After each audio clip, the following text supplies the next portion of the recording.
யாழ் சுன்னாகம் பகுதிக்கு தூய நீர் கிடைப்பதை உறுதிப்படுத்துமாறு வலியுறுத்தி அமைதி போராட்டம் இன்று முன்னெடுக்கப்பட்டது. யாழ் நல்லூர் கந்தசுவாமி ஆலயம் ஒன்றில் இன்று காலை 10 மணி அளவில் அமைதி போராட்டம் ஆரம்பிக்கப்பட்டது. நீருக்காக திரண்ட யாழ்ப்பாணம் என்ற துணைப்பொருளில் தூய நீருக்கான பாதிக்கப்பட்ட மக்கள் ஒன்றியத்தினால் இந்த அமைதி போராட்டம் ஏற்பாடு செய்யப்பட்டிருந்தது. 78 மணித்தியாலத்திற்குள் தங்களின் குடிநீர் பிரச்சினைக்கு தீர்வு வழங்கப்பட வேண்டும் என அமைதி போராட்டத்தில் ஈடுபட்டவர்கள் இதன்போது வலியுறுத்தியுள்ளனர்.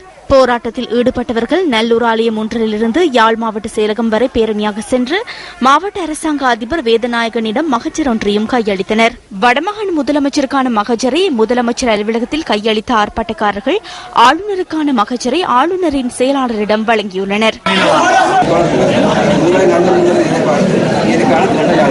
எல்லா மக்களும் நாங்கள் நல்லூர் முன்றலில் உண்ணாவிரத்தை மேற்கொள்கின்றோம். அவர்கள் பதில் தரும் வரை சாகும் வரையான உண்ணாவிரதத்தில் பல மாணவர்கள் குதித்துள்ளார்கள். நாங்களும் பொதுமக்களும் பல்வேறு அமைப்புகளும் இது சார்பான ஆதரவை தெரிவித்து வருகின்றன.